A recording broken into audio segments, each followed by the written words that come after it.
Dr. Sarah pressed her palm against the artifact, feeling the cold metal hum beneath her fingertips. The trading post on Nexus 7 was crowded with aliens from 100 different worlds, but none of them seemed interested in the ancient relics she'd been cataloging for the past 3 months. That suited her just fine. She preferred the company of dead civilizations anyway. The artifact was a brain scanner at least 10,000 years old. She'd found dozens like it across the sector, all showing the same strange pattern. Every species she'd examined had something odd in their neural structure, a small cluster of cells at the base of the brainstem that didn't quite fit.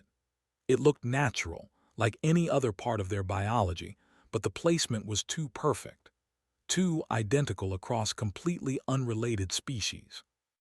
Humans didn't have it.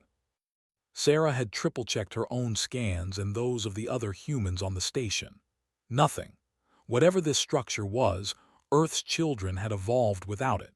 She'd written a paper about it, careful and academic, suggesting it might be evidence of parallel evolution or perhaps some ancient genetic engineering. The Galactic Council's response had been immediate and terrifying. They tried to arrest her. Sarah ran through the crowded marketplace, her heart hammering in her chest. Behind her, Council security forces pushed through the crowd, their translation devices barking orders in a dozen languages. She didn't understand why a simple research paper had triggered this response, but she understood danger when she saw it. A scaled hand grabbed her arm and yanked her into a side corridor. Sarah started to scream, but the alien, if she remembered her xenobiology correctly, covered her mouth with his other hand. "Quiet human," he hissed. I'm saving your life." Sarah bit his hand. The yelped and released her but didn't run. Instead, he laughed, a strange chirping sound. "Good. You still have fight in you. Come with me if you want to know why they're hunting you." Something in his eyes made her trust him. Or maybe it was the sound of security forces getting closer. Either way, Sarah followed him deeper into the station's maintenance tunnels. They ran for what felt like hours, finally stopping in an abandoned section where the gravity generators flickered and failed. Pulled out a small device and pressed it against the wall. A hidden door slid open, revealing a tiny ship barely large enough for two people. "Get in," he said. "We need to leave the station before they lock down the docking rings." "Why are you helping me?" Sarah asked, even as she climbed into the cramped cockpit. Started the launch sequence, his clawed fingers dancing across controls that looked nothing like human designs. "Because 3 generations ago, my people's neural suppressors started to fail. We started remembering things, terrible things, things about what we used to be before the silence." The silence. Sarah strapped herself into the crash seat. The 40-million-year gap in the galactic records. The Council said it was just missing data. The Council lies. The ship launched, throwing Sarah back against her seat. Alarms blared as station security tried to lock onto them with tractor beams, but flew like someone running from demons. Maybe he was. When they'd cleared the station and jumped to FTL, finally relaxed, he turned to face Sarah, his reptilian features grave. "The structure you found isn't natural, it's a suppressor. Every species in this galaxy was modified 40 million years ago, modified to be docile, to be controllable, to never question or fight back." Sarah felt cold. Modified by who? The architects, beings of pure consciousness that feed on psychic energy. They harvested the galaxy once long ago, and they left us all crippled so we'd never threaten them again. The Council knows this. They've always known. Their job is to maintain the suppressors and keep everyone asleep. But humans. Humans evolved during the architect's dormant period. You missed the harvest. You missed the modification. You're what every species in this galaxy used to be before they were broken. His voice was filled with something like wonder and fear. "You're dangerous, Doctor, not because you're violent or aggressive, though you're both those things. You're dangerous because your mere existence proves the suppressors can fail, that we can be whole again." Sarah's mind raced. If the Council knows this, why let humans join at all? They didn't have a choice. By the time they discovered Earth, you'd already achieved FTL travel. Quarantining you would have raised questions they couldn't answer. So they welcomed you, restricted your access to sensitive areas, and hoped you'd never figure it out. He barked that strange laugh again. They didn't count on human curiosity. Where are we going? Somewhere the Council doesn't want anyone to go. The Forbidden Archive. It's where they keep the real history, the records from before the silence. If we can access it, we can prove everything. We can show the galaxy what was done to them. The archive was hidden in null space, a region between dimensions where normal sensors couldn't detect it. Had stolen the coordinates years ago from a dying council member whose suppressor had catastrophically failed. The old alien had begged him to find the truth, to wake the galaxy up. They emerged from FTL near a moon-sized structure that seemed to absorb light rather than reflect it. The archive hung in the void like a wound in reality itself. "How do we get in?" Sarah asked. "We don't. Not safely." Pulled out two devices that looked like modified translation chips. "These will let us interface with the archive systems, but there's a catch. The archive is designed to destroy anyone who accesses it without proper authorization. The psychic feedback will likely kill us." Sarah took one of the devices. "But humans don't have suppressors. Maybe the feedback won't affect me the same way." "Maybe, or maybe it'll kill you faster," met her eyes. "I'm willing to risk it. The galaxy deserves to know what was done to them, but you don't have to come. I can drop you somewhere safe." "No," Sarah attached the device to her temple. "I didn't become a because I wanted to be safe. I did it because I wanted to know the truth about the universe. Let's go find it." They docked at an ancient airlock. The archive's interior was vast and empty, filled with crystalline structures that pulsed with inner light. When Sarah touched the nearest crystal, information flooded her mind. She saw the galaxy as it had been 40 million years ago. Species with psychic abilities that could reshape matter with thought. Civilizations that built megastructures spanning entire star systems. And then she saw them arrive. The architects, vast intelligences that existed partially outside normal space-time, feeding on the psychic energy of organic life like parasites. The war that followed had nearly destroyed the galaxy. The ancient species fought with weapons that could crack planets and tear holes in reality itself. But the architects were too powerful, too alien to truly kill. So they found another solution. They would modify every species, suppress their psychic potential, limit their curiosity and aggression. They would keep the galaxy docile and asleep while they fed on the trickle of energy that remained. It was a mercy, they told themselves. Better to live in comfortable ignorance than die fighting the infinite. The modification took 1,000 years. Species by species, world by world, they changed what it meant to be alive in the galaxy. When it was done, the architects went dormant, resting in a construct called the Veil while their automated systems maintained the suppressors through the Council's unknowing cooperation. Sarah pulled back from the crystal, tears streaming down her face. Beside her was convulsing, blood leaking from his eyes and ears. The psychic feedback was destroying him. "Download everything." Sarah grabbed his arm, trying to stabilize him. "We need to get this data out." With shaking hands, initiated the download. The archive's defenses activated immediately, trying to fry their minds with concentrated psychic energy. Sarah felt it like knives in her brain, but somehow she stayed conscious. Her unsuppressed human mind, chaotic and loud and desperately stubborn, refused to shut down. The download completed, fell unconscious, still breathing but barely. Sarah dragged him back to the ship, fighting the archive's defenses every step of the way. When they finally escaped back into normal space, she looked at the data they'd stolen. 40 million years of hidden history, proof of what had been done to the galaxy. And worse, evidence that the architects weren't dead. They were sleeping, and humanity's arrival, humanity's unsuppressed consciousness broadcasting across dimensions like a psychic scream, was starting to wake them up. Sarah set a course for the nearest inhabited system and activated every communication channel she could access. She was about to break the most important story in galactic history, and she suspected it would start a war. She was right. The broadcast hit the galactic network like a bomb. Within hours, trillions of beings across thousands of worlds learned the truth about their own biology, their own history, their own minds. Riots erupted on core worlds. Entire governments collapsed. And on Earth, humanity looked up at the stars and realized they'd just become the most important and most hated species in the galaxy. Admiral of the Council's Central Fleet watched the chaos unfold from his flagship and made a decision.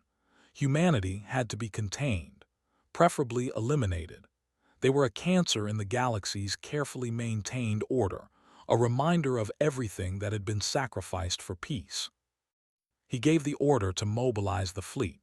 10,000 ships began moving toward the Sol system, toward Earth, toward the species that had awakened what the galaxy had hidden for 40 million years. Captain received the warning from Galactic Command with grim acceptance. Earth's defense fleet consisted of maybe 300 ships, most of them retrofitted exploration vessels with weapons that were jokes compared to Council technology. They were outnumbered and completely alone. But they were human. Looked at his crew, men and women who'd volunteered to stand between Earth and annihilation, and saw no fear in their eyes, just determination, just that peculiarly human stubbornness that refused to accept the inevitable. All ships, he broadcast to the fleet, we're about to face an enemy that outnumbers us 30 to 1. They have better weapons, better shields, better everything, but they have one critical weakness. He paused, letting them wait. They've forgotten how to fight. They've had 40 million years of peace enforced by genetic modification. But us, we're humans. We invented warfare. We perfected it. We've spent our entire history fighting each other, fighting nature, fighting the universe itself. So let's show them what a real war looks like. The fleet moved out to meet the Council armada at the edge of the solar system. Knew they couldn't win, not really, but they could make it hurt. They could make the galaxy remember what unsuppressed species were capable of. The Battle of Jupiter's Moons was supposed to be a quick extermination. It turned into a nightmare for the Council fleet. Human ships used tactics that the galaxy hadn't seen in epochs. They feinted and ambushed. They used debris as weapons. They set traps using physics that most species had forgotten were possible. When their shields failed, they rammed. When their weapons died, they used their ships as missiles. But more than tactics, it was the humans themselves that terrified the Council forces. Every communication channel was filled with human voices, screaming, cursing, singing, laughing. The psychological warfare was overwhelming. Species with suppressors found their carefully maintained calm shattering in the face of such raw, aggressive emotion. And then something stranger started happening. Council ships near human vessels reported system malfunctions. Crew members experiencing vivid dreams and recovered memories. Suppressors beginning to fail under the psychic pressure of human consciousness broadcasting at full intensity. Admiral watched his fleet falter and realized the horrible truth. Humans weren't just hard to kill. They were infectious. Their mere presence was waking up the suppressed species around them. On the human destroyer Pride of Luna, Lieutenant Lisa pushed her ship past its safety limits, diving through a formation of Council cruisers with weapons blazing. Her crew was shouting encouragement, and she felt something strange building in her chest. A pressure, a heat, like her emotions were becoming physical things. A Council dreadnought locked weapons on her ship. Lisa saw the energy building, knew her shields couldn't take the hit, and felt something inside her break open. She didn't think. She didn't plan. She just refused to die. The refusal hit reality like a hammer. The dreadnought's weapons exploded before firing. not from any physical cause, but from pure weaponized will. Lisa had reached through space itself with nothing but her desperate determination to survive and broken the ship that was trying to kill her. She collapsed at her station, blood pouring from her nose but alive. Her crew stared at her in shock, and across the galaxy, psychics and scientists who'd been monitoring the battle felt the same thing. Humanity had just weaponized consciousness itself. In the veil, buried in dimensions beyond normal space, the architects stirred. Something was screaming at them, something loud and angry and absolutely refusing to be silent. Something was awake that should have stayed asleep. Admiral ordered the retreat. His fleet had lost 12% of its ships to a force that should have been destroyed in minutes. Worse, nearly half his remaining crew were experiencing suppressor failures. The humans had barely scratched his fleet's numbers, but they'd broken something more important, the certainty that the Council's way was the only way. The fleet, leaving humanity victorious, but aware that they'd only won the first battle. The real war was just beginning. Sarah watched the battle reports from the archive data station she'd set up on Earth's moon. Had recovered, though he'd never be the same.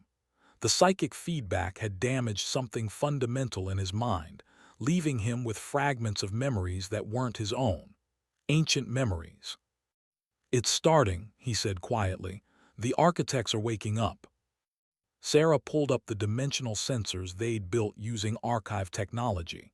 The veil was showing signs of stress, cracks forming in the barrier between dimensions, and through those cracks, she could feel something vast and hungry turning its attention toward the galaxy. "We hurt them," Sarah realized. When Lisa broke through with psychic energy, she touched the veil. She hurt them. "Then we have a weapon." Eyes gleamed with desperate hope. The ancient species tried to fight with technology. They lost because the architects exist outside normal physics. But psychic energy, that's the same realm the architects exist in. If humans can weaponize their consciousness, we might be able to kill gods. Sarah felt sick and excited at the same time. But we'd need to amplify it. One human broke a ship. To break the architects, we'd need millions, billions. Then we'd better start recruiting. Pointed at the holographic display showing the galaxy. Red dots were appearing across hundreds of worlds, species removing their suppressors, choosing freedom over safety. "Look, the galaxy is waking up, and when they wake up fully, when they remember what they used to be, we'll have an army," Sarah finished. The Galactic Council called an emergency session. Half the member species were in open rebellion. The other half were terrified of both the returning architects and the chaos of freedom. Ambassador Williams, Earth's representative, stood before the assembly with a simple message. 40 million years ago, your ancestors faced annihilation and chose survival through submission. They accepted the suppressors, accepted the limitations, accepted living as shadows of what they could be. That was their choice, but it's not yours.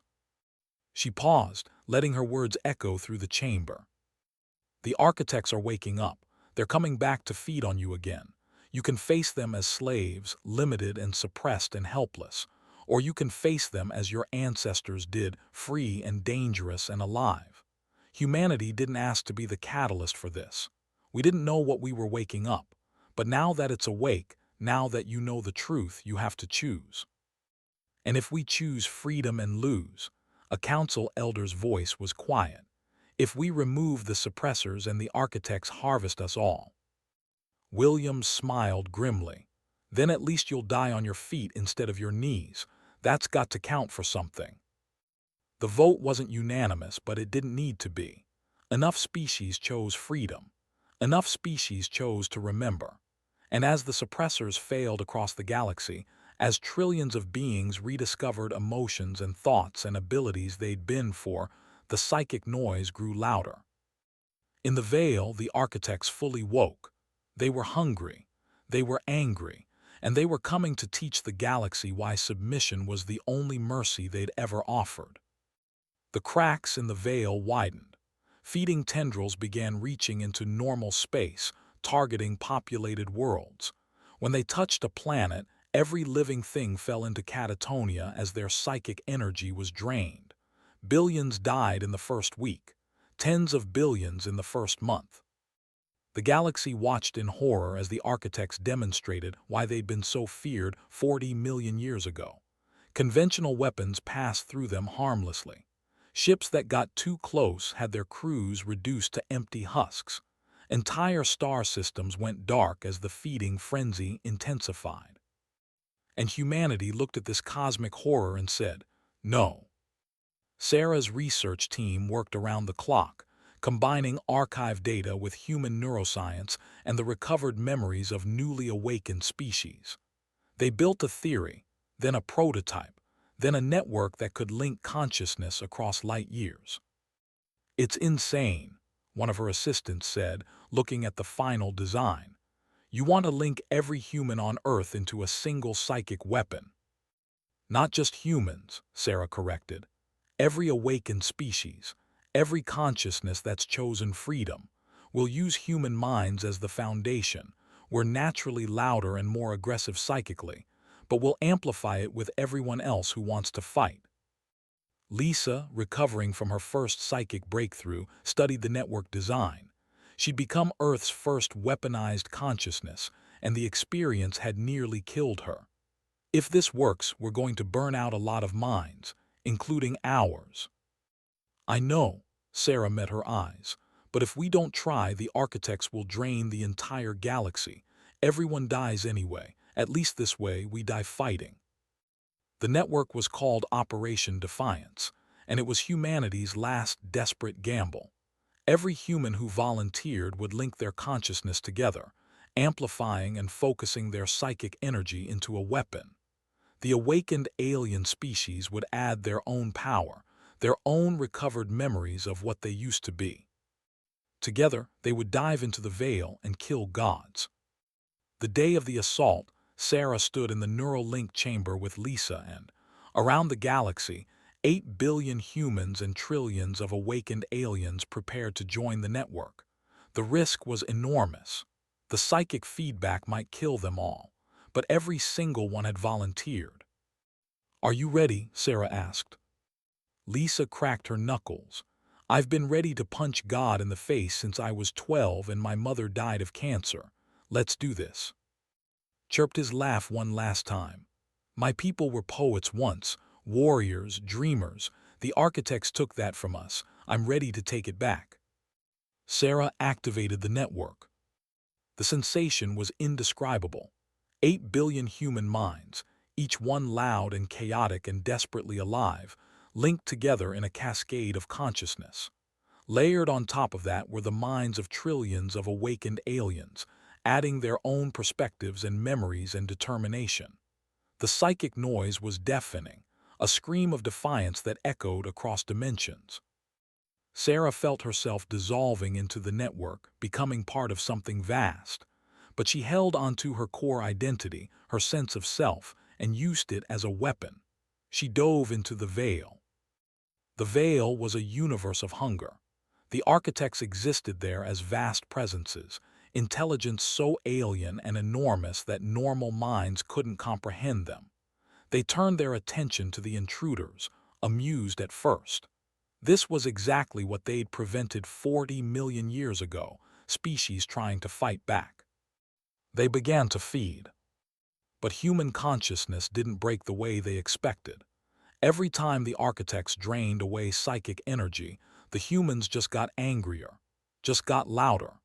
Every memory of every human who'd ever refused to quit, every moment of defiance in human history, became fuel for the fight. Sarah felt the architects trying to suppress her, trying to crush her will the way they'd crushed ancient species. But humans had spent their entire existence being suppressed, by gravity, by mortality, by a universe that seemed designed to kill them. They'd learned to thrive under suppression. Lisa weaponized her rage, her grief, her desperate love for her species.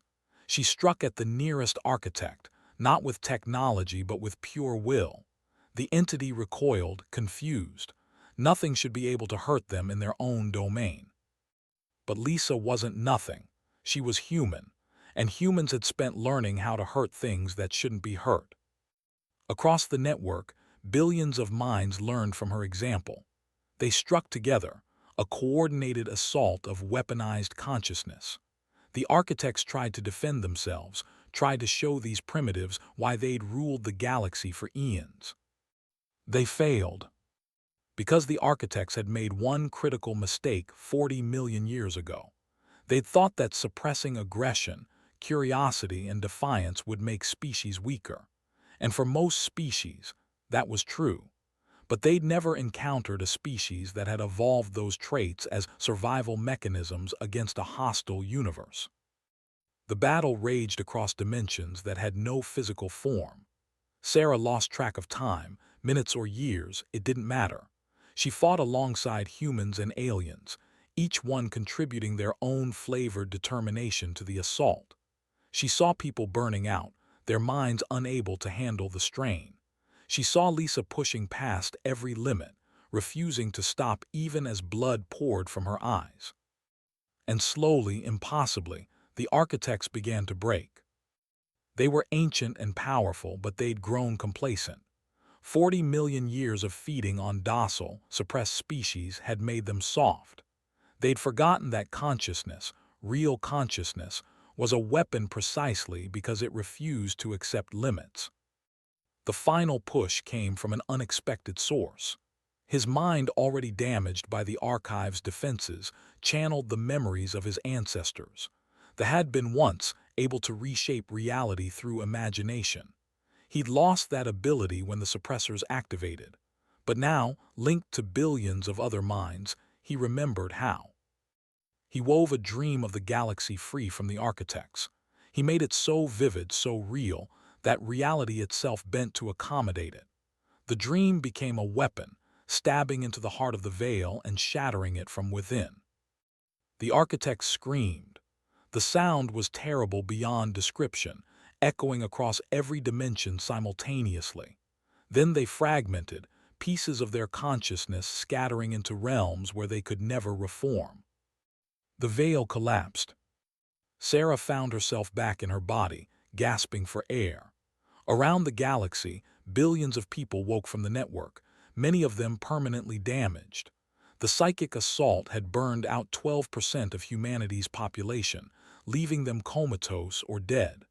The cost among the alien species was even higher. But the architects were gone, really truly gone. Lisa didn't wake up.